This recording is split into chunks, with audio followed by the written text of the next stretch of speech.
Hello, Leeds United fans. Hope you're all doing okay. I have to say, I've woke up in a bad mood, a really, really bad mood from what I saw last night. It was all jovial on the watch along, me and Gabe were having a good time, but I'm not in a good mood after that. I'm really not. We've got a bonus podcast coming this today with Gabe, which is where we look at the championship and the overcast and all that good stuff. I think you guys will really, really enjoy it. It's going to be very informative, some good show notes. Head on over there. That's going to be uploaded today. But I'm, I'm not happy with what I'm seeing at the minute, and I have to call it out. We have to discuss it. I've always said to myself on this channel that I will be honest. I'll be brutally honest. And sometimes you feel that you go with the wave a little bit, which I have been doing. I've been extremely, extremely enthusiastic with me getting the win. But I have been upset with what I've been seeing in terms of Leeds' degree of control on a football pitch and what needs to happen and the future of Leeds United when it comes to us in this 49ers period. I think a lot needs to change. Getting into some chats. More nearly. There's people in the chat. Fever, sir? No, mate. I've got the Leeds United fever, I should say. Hiya, Mark. Still so disappointed with that poor performance. We look so tired and very little to offer defensively. Morning all. Yeah, everybody's in the comment section. Spencer, hi Spence. Morning Connor from Canvey Island. Morning Connor. A bad 90 minutes, but we move on to the next game. Morning Shanners from Perth, Australia. Hiya, mate. Okay, so we'll get into the three things then. And we touched on it last night. Squad rotation. First thing I've learned. Ipswich made 5 changes last night. 5.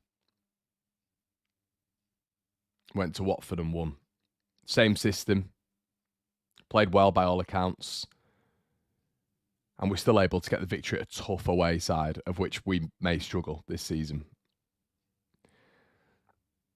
The strength of the coach is in question for me at the minute. And statistics will be thrown at me that Connor won 7 games in 9. If we hadn't won 7 games in 9 against the calibre of opposition, bar less that we've been playing, I'd be worried. With this standard of team that we have, the calibre of team that we have. Rotation-wise, we saw it in the Stoke City game. We saw it in the Southampton game when Joe Rodon came out. He can't deal with rotation.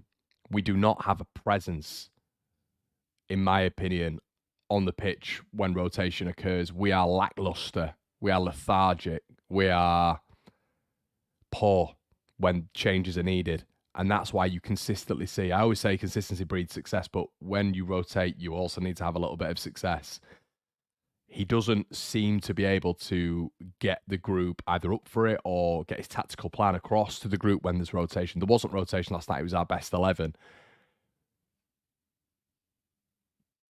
But his tactical flexibility, his tactical fluidity is in question for me. I think there is a massive issue when it comes to midfield. Joel Perreault, we'll get onto him in just a little bit, but Joel Perreault is not a midfielder, and the midfield is being consistently outnumbered in nigh on every game, which is why we lose control in a lot of, percentile of games. A lot of control, because it's 3-on-2, it can sometimes be 4-on-2. Joel Perreault does what Joel Perreault does and is part of the attack, then drops deep and is part of the defensive structure. And we'll get onto him, as I've just said, in just a little bit. But there is no real synergy between him, Kamara, and Ampadu, which sees them all being outnumbered in that midfield and teams targeting that. And it makes a lot of sense with them targeting that. We saw that again last night.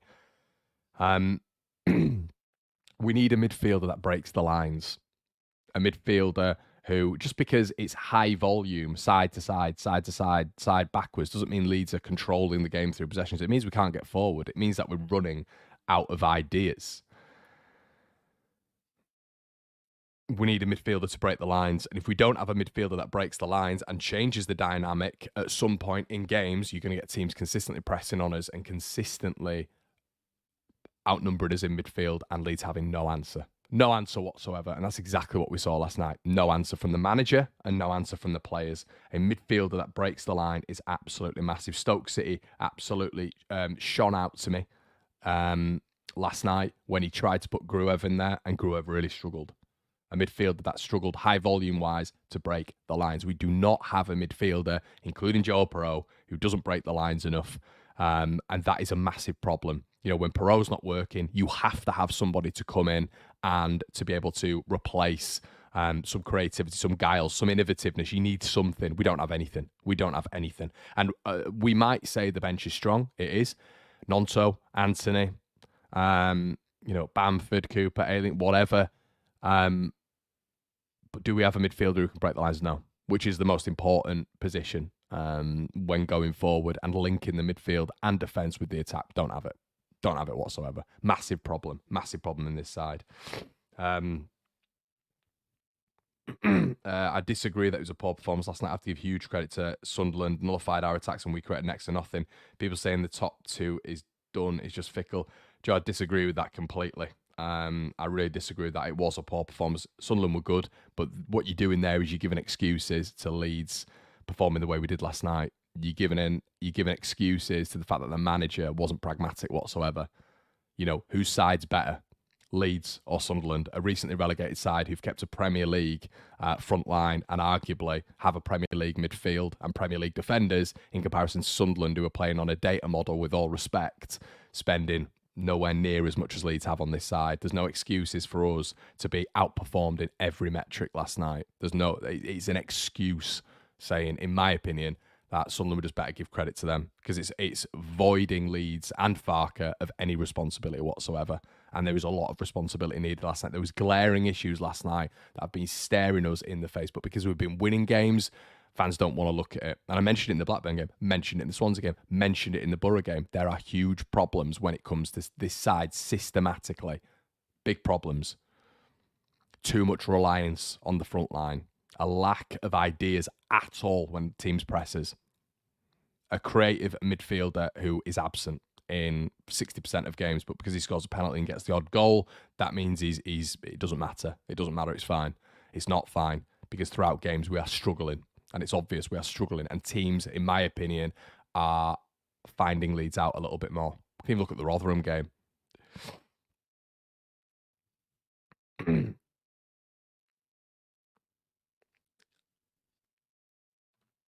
Why does Farke wait so long to make changes? Thought Gnonto looked bright when he came on, but hard to affect the game with 10 minutes. Exactly, mate. JC, Kamara and Ampadu weren't at the races last night, constantly playing poor passes and never looking at the space or the spare man on the flank. They were struggling, mate, because the spare men on the flank were being pressed as well. It's why you need a creative midfielder. And let's get into point number 2 right now. A proper 10 is needed. Elias Scher is perfect. A player of that ability, a Buendia, who Daniel Farke had at Norwich, Ben Rama, who Leeds were after, who played that role perfectly in the Championship for Brentford. Leeds, Pablo Hernandez are missing that 10 massively. What do you get with Joel Perot? Is Joel Perot, if we get to the Premier League, going to be playing for Leeds United? No. No chance. So you spent 16 million quid on a guy who doesn't press, and when he does press and maybe as a unit is being asked to press, I don't know what Farke's doing when it comes to that. Is he an effective presser? No. No creative threat, in my opinion, when he gets into that space. I think it's really easy to close him down. I think he's lethargic on the ball. I think he's slow. I think it's really, really easy to get your Perot out of the game. I don't see relationships with other players on the pitch. I don't. I see Somerville and Rutter and James in parts having way more synergy and cohesion than Perot and any of our front line. I feel it just doesn't work. His speed, his ingenuity, his football IQ, his patterns of play, it doesn't match. It doesn't mesh whatsoever with our front line. And essentially we're having to play Jorginho Rutter, who isn't a number 9 up front. Makes no sense. Makes absolutely no sense because of the deficiencies of Joel Perot. For any other team, I think Joel Perot is decent, you know, based on whatever system their team is playing, not for Leeds. Long term, it doesn't make sense. And it's another game last night where he's absent. Completely absent.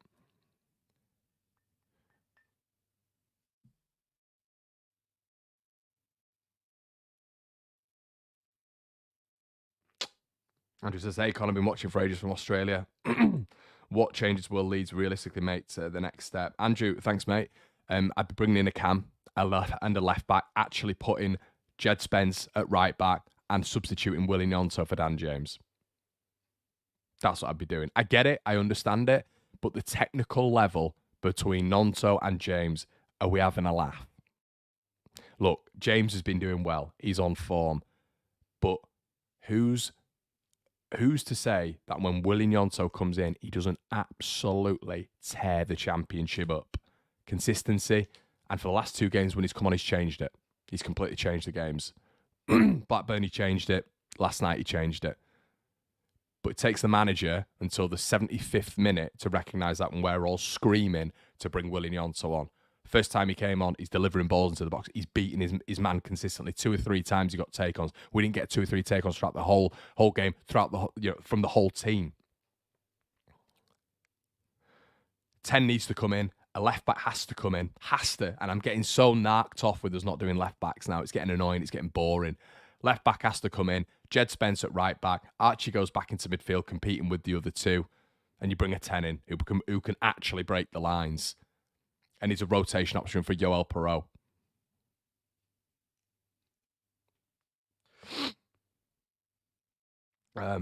Steve says, Connor got beat, but still have the faith we can turn this around, but we need to sort it out in the January transfer window, and we have time on our side. Perot is out of position. Gnonto would have the same GA as James if he does add the same minutes. CC, I completely agree with you. And this is the whole thing. It's our look at Dan James and look at how well he's playing. Throughout games, James can be very, very absent. We know this. He can be very absent. He can be very inconsistent. My argument would be, I think Gnonto, yeah, it's hypothetical, but I believe in Willie Gnonto's technical ability. I think he'd be doing as well as Dan James and would be affecting games as much as Dan James. I think oppositions prefer to see Dan James on the Leeds United lineup than Gnonto. And you get that every single game when managers turn around, players turn around and say they're bringing Willie Gnonto off the bench because everybody knows what he's like. Last night he changed the game. Blackburn, he hit the bar, open space up for Somerville and Jed on the left because the focus was being funneled towards Gnonto. Teams don't pay as much attention to Dan James as they do to Willie Gnonto. Now, James has done exceptionally well, but Gnonto, just because Dan James has got assists and goals, which is great, throughout an entire 90-minute period, Gnonto affects it more. Leeds could win games more comfortably. They could get out of defensive positions more comfortably. They could score more goals, 100%. Because Willie Gnonto is more effective in the final third than Dan James. Dan James is just in form. That is the only advantage he has over Willie Gnonto. And if Leeds are becoming as predictable as we are right now, as I say, the caveat, we've won 7 games in 9, but we've been poor. And I expect this team, with the quality that we have and the opposition that we've faced, to be getting 7 wins in 9, 100%. There's no real surprise results in there, aside from, excuse me, Leicester City, which I thought was going to be a tough game. I'd expect Leeds to be winning those games. And you've got to ask yourself those questions, everybody. When you're turning around and saying, when you look at Stoke City, when you look at Southampton, when you look at Birmingham, when you look at Sheffield Wednesday, when you look at Rotherham, there have been discrepancies here. There have been points lost. And that is exactly why Ipswich and Leicester are where they are today. We've got to call it out. Just because he's been informed, just because Leeds have been nigh on perfect result-wise, doesn't mean we've been perfect in games. We've relied so much on that front line. So much. And systematically through the thirds, it has to get better. It has to get better. Because I've found Blackburn, Middlesbrough, Swansea, you could even throw Rotherham in there for the second half, pressing high on Leeds. Teams are working Leeds out a little bit. They're working Leeds out. And what the last 2 games have we seen? Teams pressing high, doubling up on Crysencio Somerville. He continues with Dan James. Of course, James scored against Blackburn, but throughout that game, he was absent in the second half. Brings Gnonto on way too late, and the same patterns just play. He has pre-planned substitutions. Did the exact same at Norwich. Exact same at Norwich. Ask any Norwich fan. They're always frustrated with his substitutions. Spoke to Chris Reeve. His substitutions are a nightmare. He has pre-planned subs. This has to change, simply. We have to do stuff in January as well. For me. It's not just about when we have the ball. James is useful when we don't have the ball. Perot is not useful without the ball because he's slow and doesn't press that. Scott, I agree with you.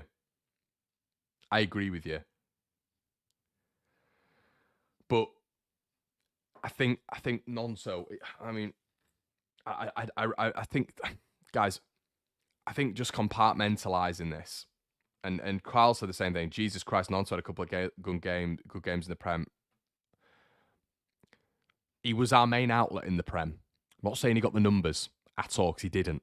But the bizarre notion here is, who else did? You know, Gnonto was decent for us in the Premier League. Yeah, goals and assists, but entire games, Gnonto would win his free kicks. He'd get us up the pitch. It was thankful that we had Gnonto in phases last season. Every single game, he had 2 or 3 Premier League players on him. Every single game. And he was the main outlet, the main threat, nobody else. Now, I'm not saying he's been good when it's come to attitude at the start of the season, but what I've seen from substitute performances and attitude when he's come on has been exceptionally good.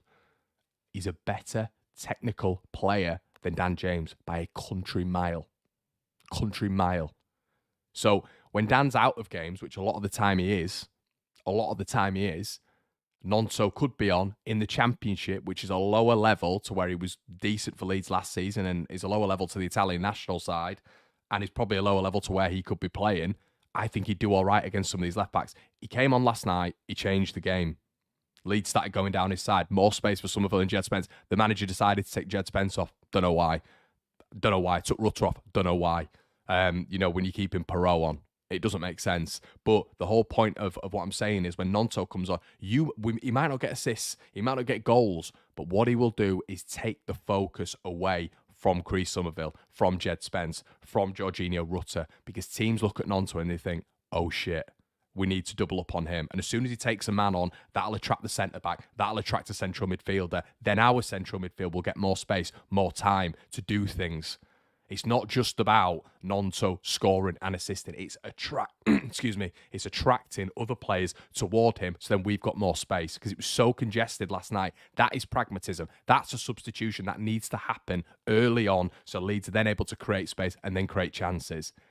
I honestly don't understand this whole notion of, he was all right in the Prem. He's crap. He's this, that, and the other. Bad attitude, whatever.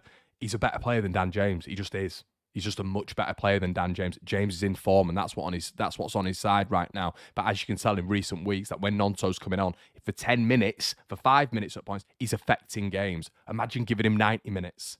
Imagine having a front line of Gnonto, Rutter, Somerville, and it's going to have to be but Perot. That is still terrifying in Championship standard. I understand what we're all talking about with Dan James, but the levels are right now, we have to be perfect. Leeds United have to be perfect for me.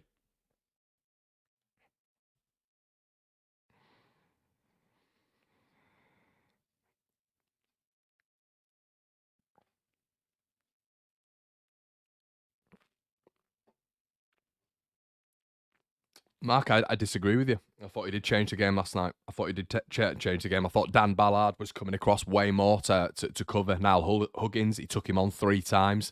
And this is what I'm trying to talk about. Trying to say, I don't understand this whole, he was poor when he came on. I don't get it. I respect your opinion. Of course, football's subjective. But he came on, and technically wise, he's just much better. What did Dan James do? Anytime he's pressed on his first touch, he hasn't got the technical ability to be able to survive in that environment. He has to go back. He's not going to get the ball and take a man on because they're pressing high. You press really high with Dan James on his touch, you can't do anything. Niall Huggins was doing that last night. Really, really high on his first touch. He can't front you up. Whereas Willie Gnonto has the technical ability to be able to shimmy, shoulder roll, nutmeg you really, really quickly. 1-2 really quickly. I can't emphasise this enough. Technically, in those situations when Leeds are getting pressed, Willie Gnonto's a better player. And this is what's happening more and more and more now, and Farke's not realising it.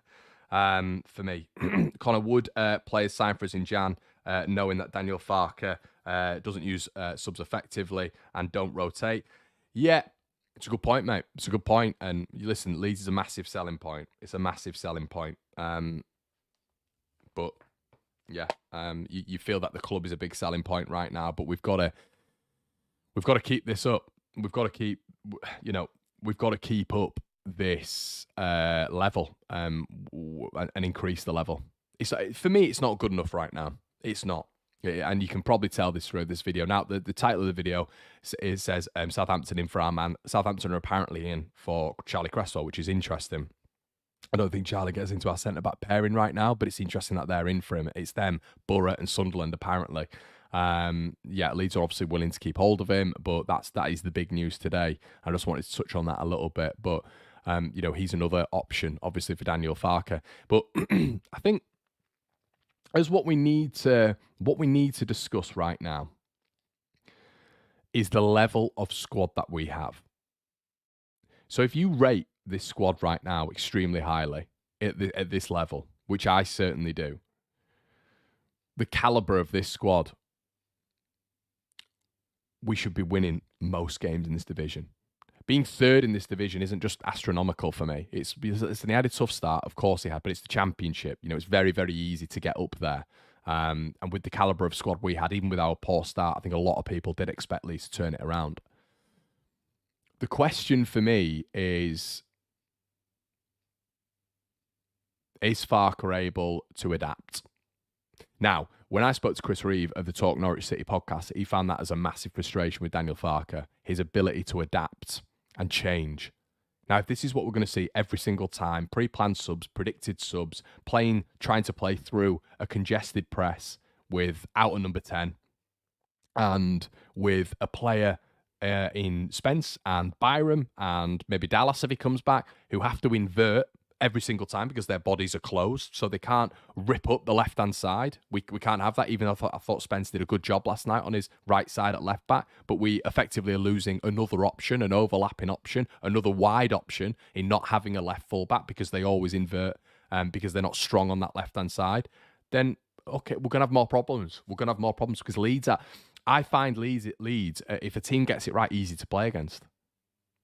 You just keep quiet, Crescencio Somerville, with how we start games. You keep him quiet, double up on him, get on his touch straight away.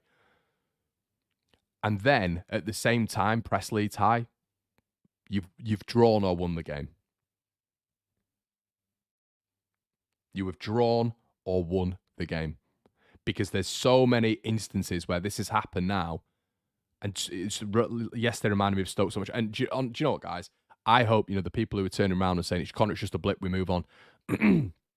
My suggestion to that would be, I would say that you would need, when we even though we're saying to move on, we're going to need things to change when it comes to the manager. We're going to need things to change when it comes to January. January's massive. But point number 3. Are you, as the fan, am I, as the fan, not licensed to be upset a little bit? Are we not licensed to be upset a little bit with what's going on with Leeds right now? 7 wins in 9, you turn around to me, Connor, what are you talking about, you fickle git? That's not what I'm saying. I'd expect that anyway with where we are and the team that we have, the ridiculous team that we have at this level. 10 points behind Ipswich at this stage of the season is arguably not good enough. Those two are like a freight train at the minute, but they have dropped points. Leicester went through 2 weeks of dropping points, including against us and Middlesbrough. Ipswich went through a dodgy month. For us to now be back at 10 points again, and I've said it in January, if it's a very similar gap, I'm a little bit worried then, because Ipswich, we all keep saying the same thing. They're getting lucky. They're winning games. They just seem to consistently keep that up. They might have a little bit of a falter, but then they'll keep up and win 3 games on the bounce. It's not that it's over right now, but I am looking at this side at the minute, right now, and thinking it's playoffs. And you might look around and say, Connor, you've been negative. I promise you it's not. I promise you it's not. I didn't not think that we couldn't get top 2, but I'm looking at it now and I'm worried about the manager's productivity, his proactiveness, and I'm also worried about the profiles that we have missing. And we have to be perfect. And last night, as many people have been saying, last night is a one-off, but it's not. It's not. The performances are not. And wins are most important, of course, but performances lead to results a lot of the time. And if teams are figuring out a way of playing against Leeds, which I think they are at the minute, he needs to adapt. And if he doesn't adapt, what are we looking at here? Long term, what are we looking at? Are we going to look at, is this a manager who's going to keep us up in the Premier League? This isn't me catastrophizing after one loss, by the way, everybody. I've been saying this on the watch long for 4 or 5 weeks now. we systematically can't play through teams pressing us as a unit. He doesn't have any other ideas. And to do that, we need to resolve this by buying a left back, a quality left back who gives us an option offensively and defensively, and a cam has to be brought in. Has to be brought in. He's killing Rutter. It's killing Rutter at the minute, even though Rutter's doing so well. We could be getting a lot more from him. And Gnonto should be starting for me week in, week out. Because I think Gnonto gets to the levels that Dan James has got and more. I think he affects games way more. And you bring in a left back and a cam, as I've just mentioned. That's how it gets solved. That's how we potentially hunt them down. But as a group, we need to understand as Leeds fans, and I know people are going to do the thing where it's almost protecting themselves and they go, hey, Connie, you've been negative. Connie, you've been pessimistic. Connie, you're not enough. Connie, blah, blah, blah. But I've been very, very, very vocal about how happy I am with Leeds United's squad at the minute. I'm happy with the profiles that we've been able to keep. But I would expect Leeds United right now to be in the top 4 coming up to Christmas. If you'd have asked me in January, in the summer, if we'd have kept hold of this squad, where do I expect Leeds to be? I'd have probably said top 2. Easy. With the calibre of side that we have. At this moment, right now, I think you as a Leeds fan it's acceptable that you are unhappy with being 10 points behind Ipswich. Let's not make any bones about this. I know we had a tough start. I get it. But there have been way more faults. Way more faults other than just the tough start. It's gone now. It's a poor excuse. We're having opportunities to close these teams down and figure it out in-game, and he's not doing it.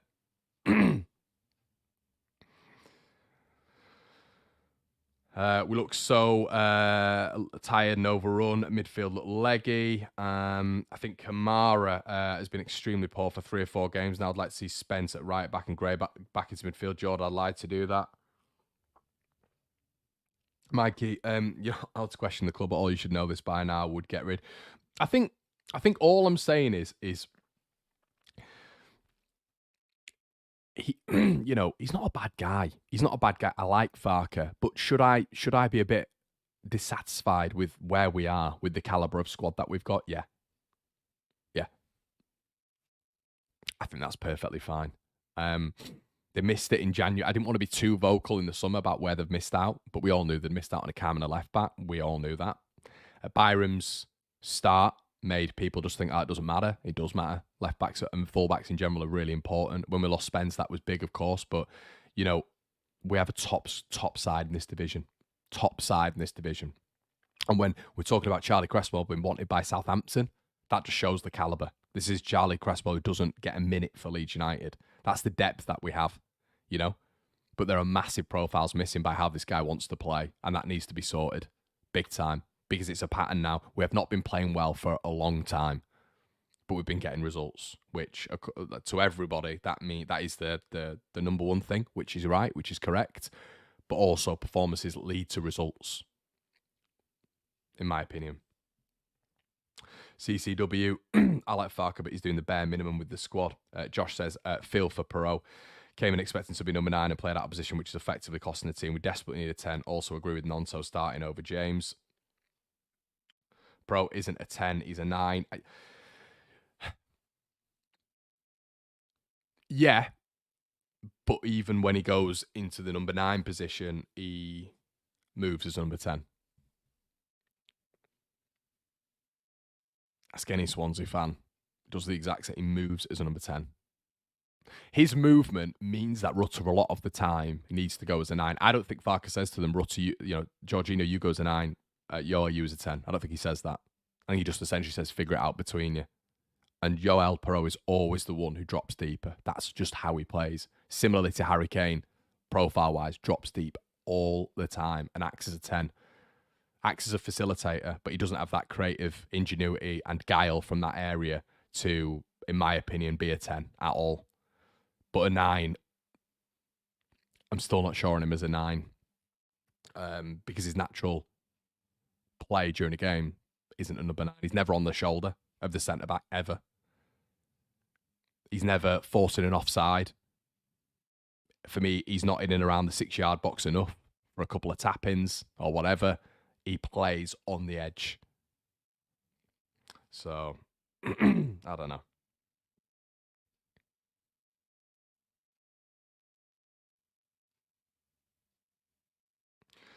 Mike says, last night's result for Ipswich will take all the pressure off them when we visit Ellen Road on the 23rd, 23rd of December. Yeah, essentially it will. But if we beat you, I don't know if you're a Leeds fan, mate.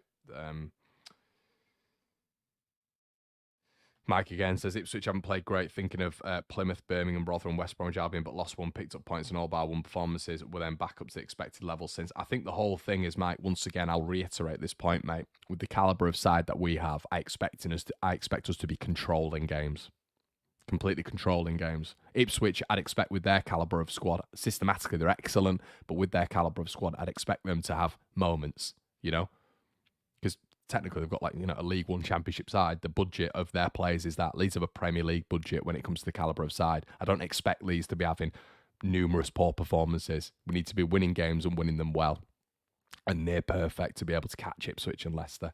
Guys, that is going to be it from me. Please like the video if you've agreed with what I've been saying. If you disagree, also like the video and let me know what you think in the comment section below. Really appreciate it. I've got the debrief coming later on, which is going to be a spicy one. But also we've got a podcast which is going to be live on the Patreon later on. Guys, it's been an absolute pleasure. Hopefully it's going to get better, but I hope you found this informative and maybe you've learned a couple of things and I've learned a few things from you guys on the way. It's been an absolute pleasure. I'll catch you in a bit.